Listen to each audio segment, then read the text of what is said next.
Alisa sudah memperingatkan putrinya bahwa tindakan mereka itu salah, tapi Katie tak bergeming, dia sudah bulat tekad untuk menikah dengan ayahnya.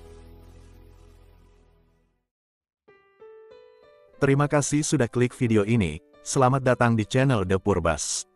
Apa kabar kalian hari ini? Semoga semua aktivitas kalian hari ini berjalan lancar dan mendapatkan hasil yang maksimal. Berikutnya saya ucapkan terima kasih untuk semua support kalian selama ini. Jujur saja saat saya memposting video pertama, target saya di akhir tahun 2023 ini adalah 1000 subscriber dan bisa masuk program partner YouTube.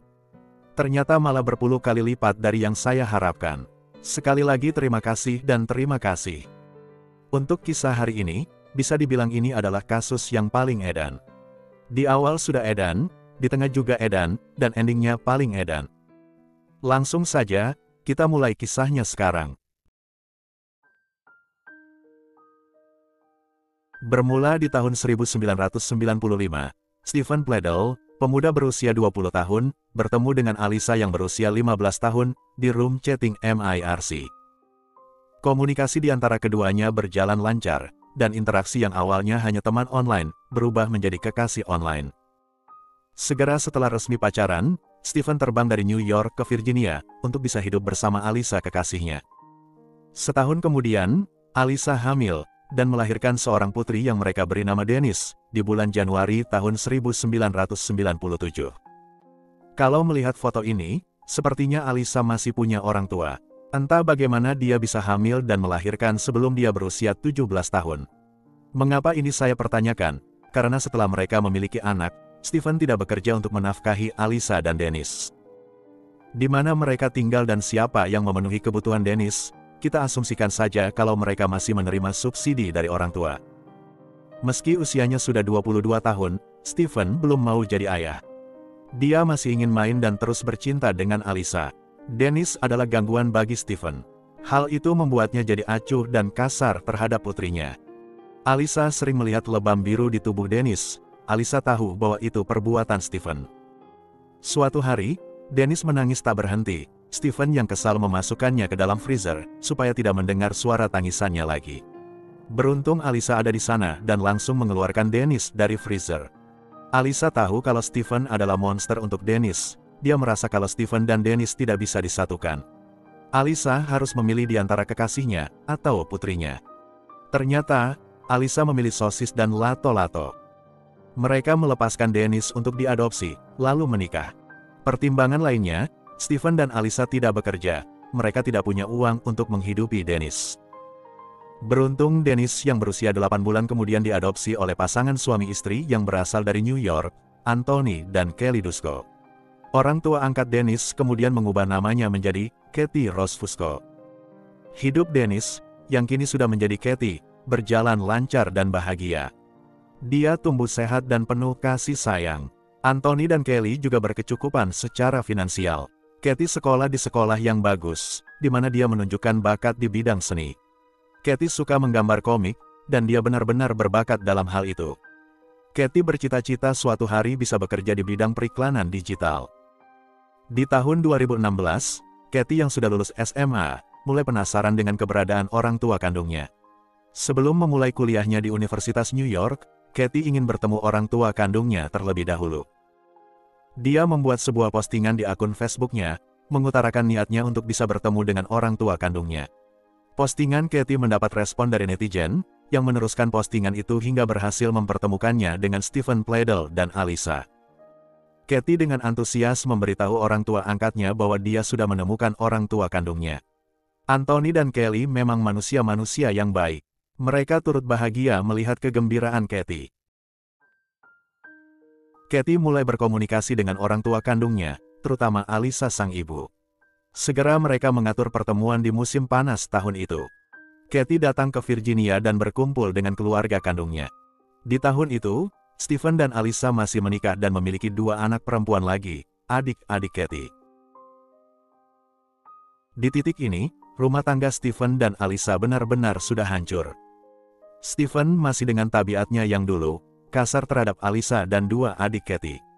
Namun dengan kemunculan Katie, keluarga ini untuk sementara larut dalam kegembiraan. Putri sulungnya sudah kembali, kebahagiaan Alisa menjadi lengkap. Sejak dulu dia memendam rasa bersalah karena telah melepaskan putrinya untuk diadopsi. Sekarang, dia punya kesempatan untuk membayar kesalahannya dulu. Alisa meminta Katie supaya tinggal bersama mereka. Tawaran itu disambut oleh Katie, namun sebelumnya, dia harus minta izin dulu dengan orang tua angkatnya, Anthony dan Kelly. Suami istri Fusco berkata, dimanapun Katie merasa bahagia, mereka juga akan bahagia. Akhirnya Katie pindah ke Virginia, tinggal bersama keluarga kandungnya, menjadi putri sulung dan memiliki 2 adik perempuan. Katie juga melepaskan kesempatannya untuk kuliah di universitas. Tak lama setelah Katie mulai tinggal di rumahnya, Alisa memperhatikan perubahan dalam diri suaminya. Stephen tidak bersikap kasar lagi, pria 42 tahun itu bahkan mengubah penampilannya. Stephen memanjangkan rambut, mencukur abis jambang dan kumisnya, dan yang lebih membagongkan, Stephen jadi sering memakai kaos seksi dan celana jeans ketat, yang kalau mau dipakai, kakinya harus dibungkus kantong kresek dulu.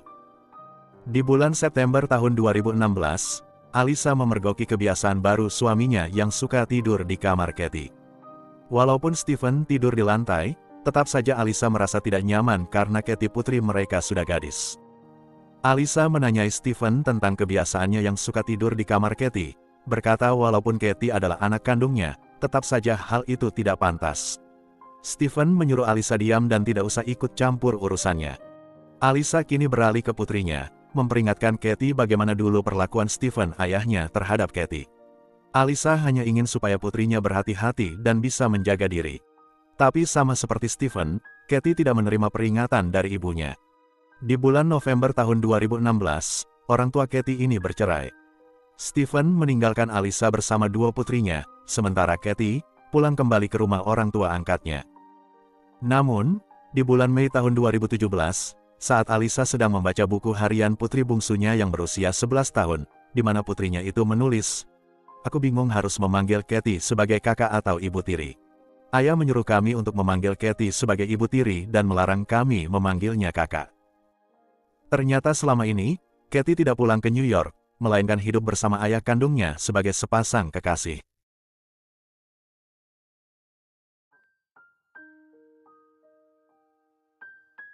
Alisa yang marah langsung menelpon mantan suaminya itu dan bertanya bagaimana bisa Stephen menjalin hubungan bersama Katie, anak kandungnya sendiri, dan Katie masih sangat muda.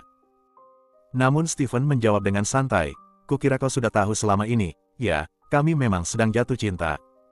Alisa berteriak memaki-maki Stephen sebagai orang gila, binatang, tidak punya otak dan lain sebagainya. Setelah mengakhiri percakapan telepon dengan Stephen, Alisa menelpon polisi.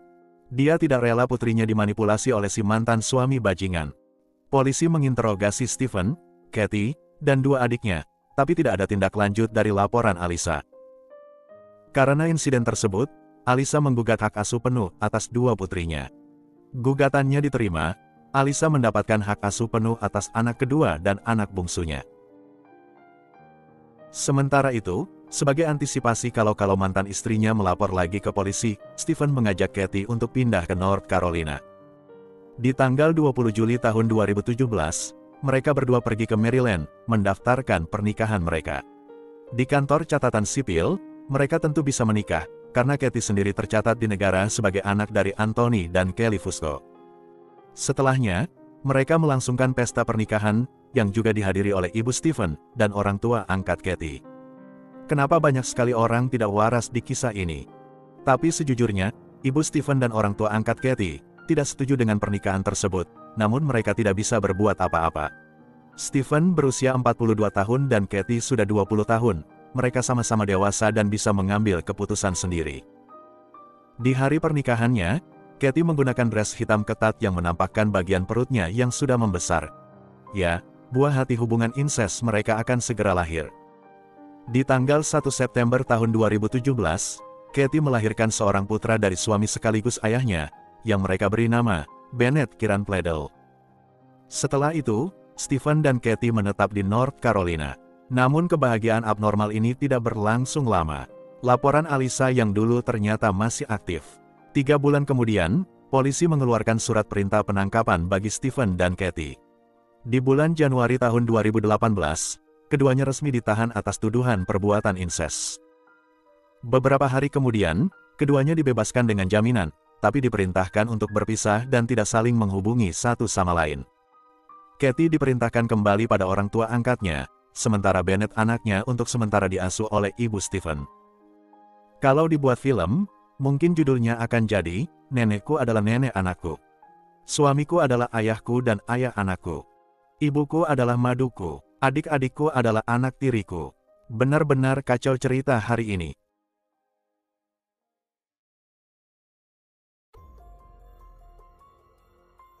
Katie dan Stephen sekarang sudah berpisah. Katie di New York bersama keluarga Fusco. Bennett anaknya juga di New York tapi diasuh oleh ibu Stephen. Sementara Stephen sendiri berada di North Carolina. Stephen masih berharap suatu saat masalah ini akan mereda, dan dia bisa bersatu lagi bersama Katie. Dia tidak masalah anaknya berada di mana, Stephen hanya mau Katie. Sementara itu, setelah berbulan-bulan berpikir, mempertimbangkan, dan mendengarkan nasihat orang tua angkatnya, Katie sadar bahwa perbuatannya selama ini sudah sangat salah. Katie melanggar syarat pembebasannya dan menelpon Stephen. Katie berkata pada Stephen bahwa dia ingin berpisah, dan tidak ingin hubungan mereka dilanjutkan lagi. Di lain pihak, ketika mendengar perkataan Katie, Stephen histeris dan hilang kendali. Dia merasa sakit hati karena Katie sudah mengkhianatinya. Pada tanggal 11 April tahun 2018, Stephen berkendara ke rumah ibunya dan menjemput Bennett anaknya. Kepada ibunya, Stephen berkata kalau Katie ingin melihat Bennett. Ibu Stephen membuat kesalahan besar dengan menyerahkan Bennett kepada Stephen. Yang pertama, dia sudah melanggar keputusan hakim.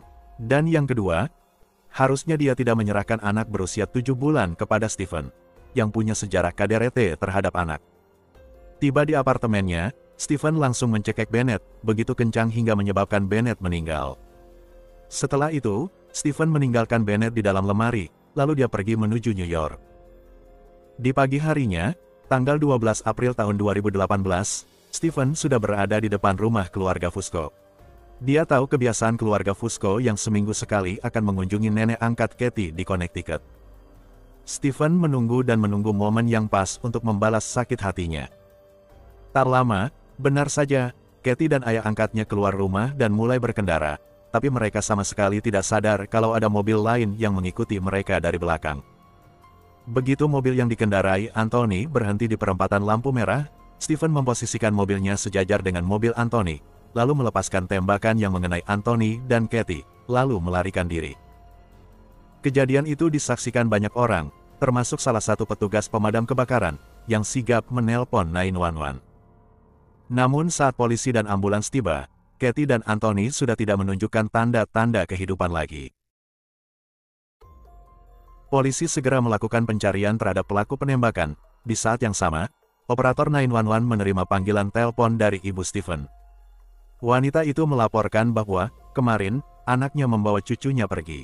Dan sesaat sebelum dia menelpon 911, ibu Stephen berkata bahwa dia menerima telepon dari Stephen, yang berkata bahwa dia sudah membunuh Bennett yang dia tinggalkan di apartemen.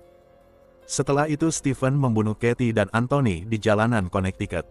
Berdasarkan informasi tersebut, polisi melakukan pelacakan terhadap sinyal HP Stephen.